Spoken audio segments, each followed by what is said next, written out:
Я в Сантандере. Сантандер – столица автономной области Кантабрия на севере Испании. Название Кантабрия уходит корнями в кельтский язык и примерно означает «земля горцев». Через регион проходят Кантабрийские горы, а его берега омывает Кантабрийское море. Перелет сюда обошелся мне в 66 евро. Трудно не заметить, какой город холмистый. Ты почти все время либо поднимаешься, либо спускаешься. Сантандер своей рельефностью чем-то напомнил мне Лиссабон, хотя здесь подъемы все-таки мягче. По городу можно встретить уличные эскалаторы и лифты, которые заметно упрощают жизнь местным. Это шикарный вид из моего Airbnb. Я сняла комнату у девушки из Аргентины, Ньевес. Она уже больше 10 лет живет в Сантандере и сдает 2 свободные комнаты путешественникам, как я. Сантандер расположен вокруг большой бухты. Если посмотреть на карту, то кажется, будто город разделен проливами. Исторический центр находится с одной стороны, а с другой – пляжи. Я жила как раз со стороны исторической части. Моя комната находилась во внутреннем патио, куда почти не попадал солнечный свет. Из-за этого там было холодно, и я простудилась. А потом заразила Ньевес. И в итоге мы обе ходили с насморком. Ньевес даже мне дала свой свитер, так как у меня не было теплой одежды.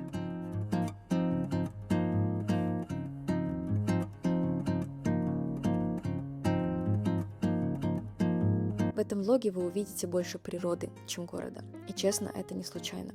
Сантандер окружен настолько красивой природой, что город на ее фоне просто уходит на второй план.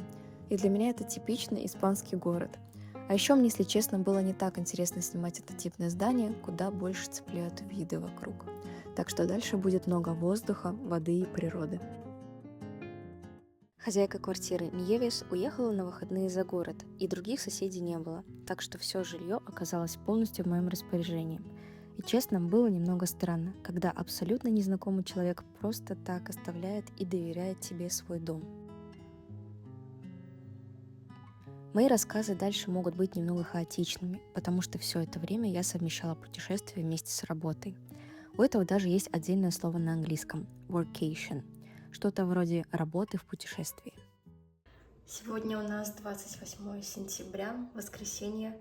Я иду гулять по Сантандеру. Давайте посмотрим город. В Сантандере проживает около 175 тысяч человек. В 1941 году в городе произошел огромный пожар, который длился несколько дней. Он уничтожил большую часть исторического центра. После этого центр города почти полностью перестроили в более современном стиле. Сантандер – это еще и важный порт на севере Испании. Отсюда ходят паромы даже в Великобританию. И исторически город всегда был связан с морской торговлей. Знаете, что самое интересное? Здесь нет никакой защиты от падения. И я не знаю, были ли случаи, падал ли кто-то или нет. Но сейчас мне даже вот страшно подходить. Насколько там сильная глубина. Ракушки видны. Немножко даже ноги дрожат. Никакой защиты нет. Просто идешь и все. Передавали пасмурную погоду. Я не взяла очки, но это было просто ошибкой всех ошибок.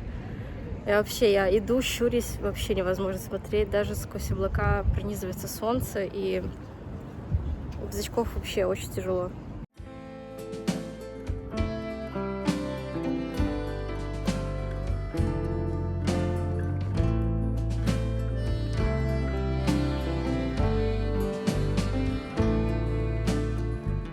В это место я очень советую сходить, если будете в Сантандере. Это полуостров Ла-Магдалена, тот самый выступающий участок земли, который хорошо видно на карте. Полуостров Ла-Магдалена уходит прямо в Кантабрийское море и окружен большим парком. Здесь есть небольшой зооуголок. Мини-зоопарк расположен рядом со скалами и естественным доступом к морской воде. В бассейнах содержатся тюлени, морские львы и пингвины.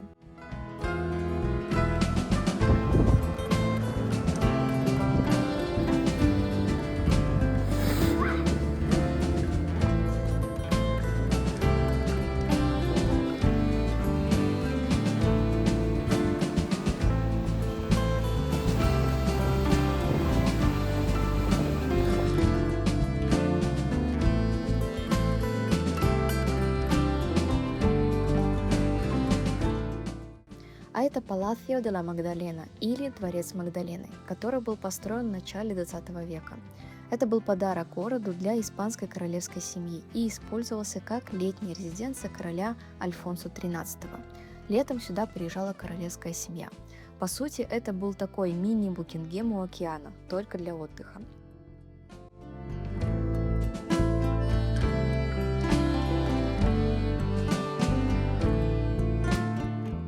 Если что, очень сильный ветер, где бы ты ни шел, даже если солнце.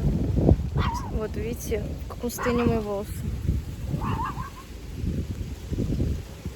Это резиденция королей. Правда, сердце подсказывает мне, что они сюда последние 20 лет больше не приезжали.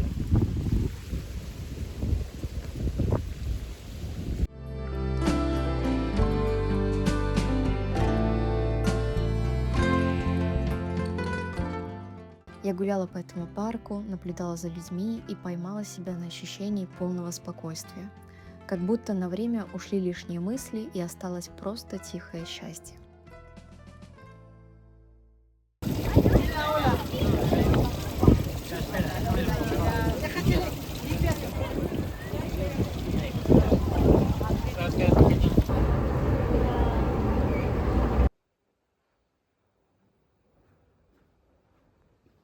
Кафедральный собор Сантандера – здание, которое больше похоже на крепость, чем на собор. Массивные стены, минимум декора и довольно сдержанный внешний вид. Его начали строить еще в XII веке, и прямо под ним находятся остатки древнеримского поселения. В коридорах собора можно заметить каменные надгробные скульптуры. Это так называемые эфигии – каменные изображения умерших. Главная особенность собора – он буквально состоит из двух уровней. Снизу темная, почти давящая крипта, которую я, к сожалению, не сняла, а сверху уже совсем другая атмосфера, больше света и классическая готика. Собор пережил многое. В конце XIX века рядом с городом взорвался корабль, груженный динамитом. Ударная волна повредила собор. Позже он прошел через гражданскую войну и разрушительный пожар 1941 года. И да, если будете здесь, вход стоит 3 евро.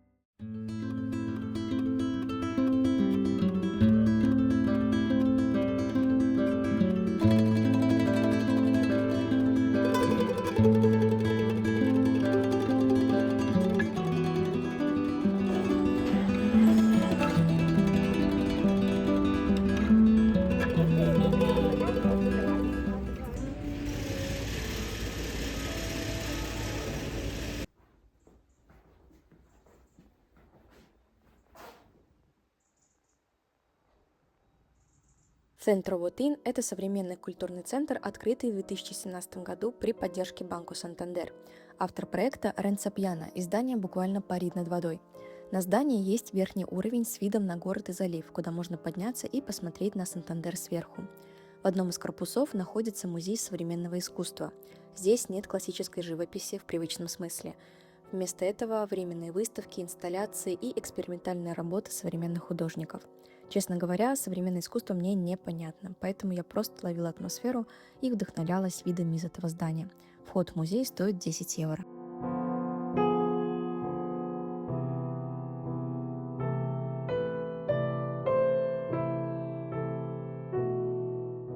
Когда я путешествую одна, я всегда веду с собой глубокий диалог и нахожу ответы на многие вопросы. Как-то в компании меня спросили, какой у меня язык любви. В тот момент я не знала, что ответить, и просто повторила что-то за другими. Но этот вопрос почему-то остался со мной, и я возвращалась к нему много раз. Любовь. Сложное слово, не поддающееся рамкам. Язык любви. Неужели одним термином можно описать, как ты любишь? Язык любви может меняться? Наверное, мой язык любви – поступки или акты служения. Через действия я показываю, что люблю. Наверное, сейчас бы я ответила так.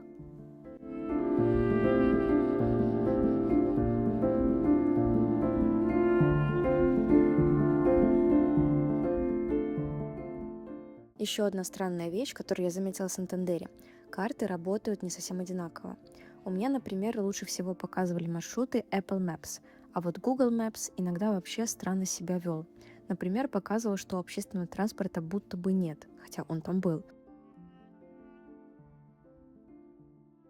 Сегодня перед работой во вторую смену я направляюсь к главному маяку Сантандера – Фаро де Кабо Майор. Это место находится немного в стороне от города, и поэтому здесь ощущается совсем другая атмосфера. еще больше ветра, океана и открытого пространства. По пути к маяку можно встретить несколько бухт и пляжей. Меня особенно покорил Плая де Маталеньяс. Словами сложно передать, насколько это красивое место. Думаю, вы и так все видите сами.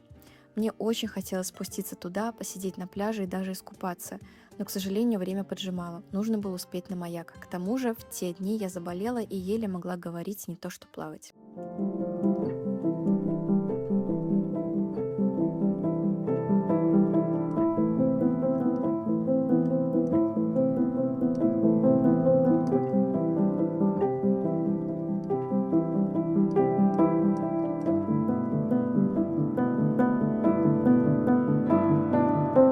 Сам маяк стоит на краю утеса, откуда открываются виды на бескрайнее море и линию горизонта. В ясную погоду отсюда можно наблюдать, как волны разбиваются о скалы далеко внизу. Пожалуй, самое сильное впечатление здесь – это ощущение края земли, когда ты стоишь на обрыве и чувствуешь мощь воды, скалы, ветра.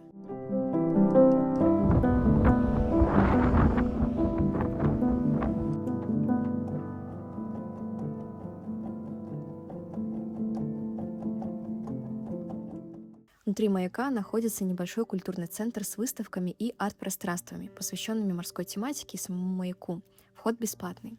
И если вы смотрели мой влог про Сицилию, то, возможно, помните мой легендарный прыжок. Так вот, таких прыжков было 2, и во второй раз я очень неудачно упала в воду.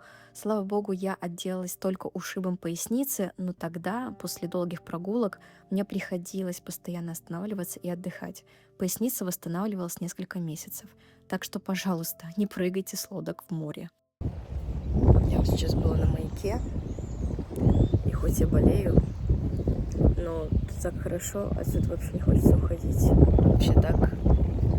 Просто вот спокойствие, покой, вот это вот синоним и определение вот этого места. Хочется сразу завести себе собаку, сидеть здесь на лужайке, как это делают люди, ходить, гулять вместе.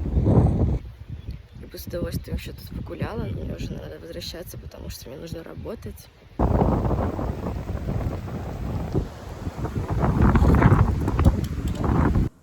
Сегодня мой последний день в Сантандере. Прощаюсь с видом. Прощаюсь, никак не могу напрощаться. Потому что для меня это слишком красиво. Нереально. И готовлю себе ужин. У меня осталось как раз немножко запасов в холодильнике.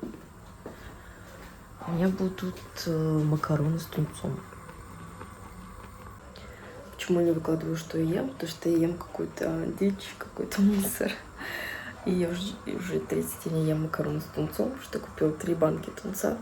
Мне нужно это доесть. Вот, поэтому мы тут непривередливые.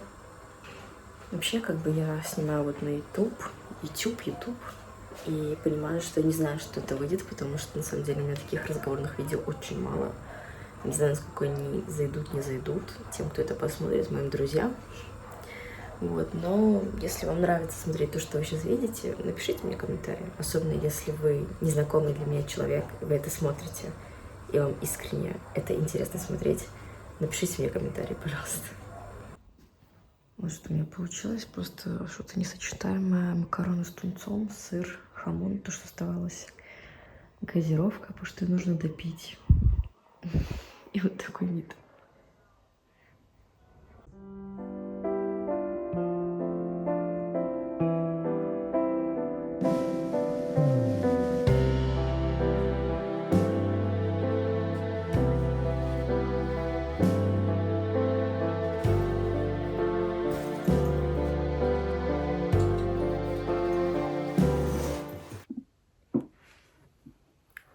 Сейчас час ночи. Я не знаю, насколько я могу громко говорить, но я собираюсь. Скоро еду в аэропорт. И я решила ставить в год допомину открытку хозяйки своей квартиры. Мы с ней очень хорошо подружились, поговорили по душам. И она, мне кажется, очень классным человеком. В Сицилии я купила вот такую открытку. И я ее оставлю. Я тут написала разных пожеланий. Подписала, что от Лизы из Беларуси.